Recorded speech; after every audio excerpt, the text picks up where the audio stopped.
آقا جون امروز قرار بود دکتر بری، رفتی؟ تو پیت نفتی؟ برای چی رفتی؟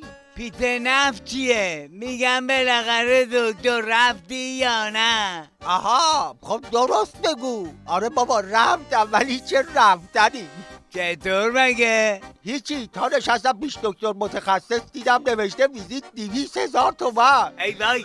گفتم چه خبره، مگه میخوای خونه قلابه کنی؟ گفت نرخ سراسریه. آقا جو ویزیت 200,000 رو چیکار کردی؟ هیچی بابا، گفتم اگه تخفیف میدی بگم کجام درد میکنه، وگرنه خودت بگرد پیداش کن. بعدی شد؟ دکتر زد زیر خنده گفت شما هرچی خواستی بده. منم گفتم این کیف پول ما مثل پیاز میمونه، نگاش کنی گریت میگیره.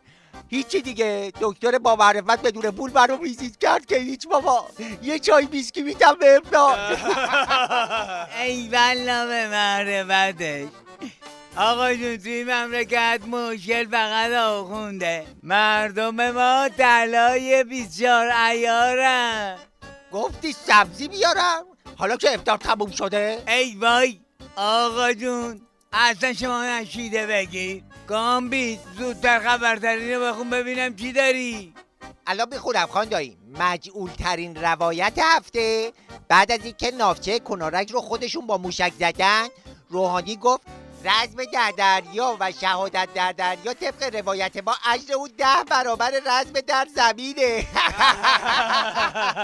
اگه تو دریا 10 برابر رو زمینه، احتمالا زیر دریایی ها اجرشون ضریب میخوره. ببین راجع به اجر تو آسمون روایت از آسینش بیرون نداده. بابا اینا انقدر خودی زدن دیگه برق از سر اروپا و آمریکا هم پریده. آقا جون با اینکه جنگی در کار نیست، ولی چطوریه که خطای انسانی اینا تلفاتش از جنگم بیشتر شده؟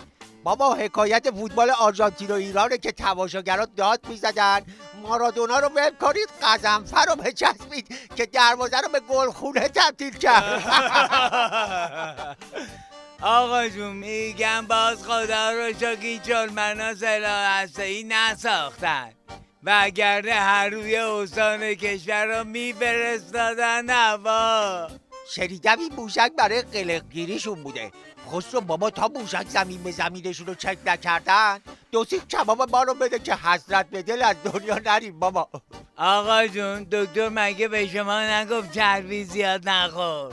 اونی که نباید خورد حسرته. من میرم دکتر، نمیدونم چرا نسخه‌شو به تو میدن ولی ویزیتشو از من میگیرن. کامبیز بجم زودتر بریم، بکنم موضوع پسه. بریم خدایی.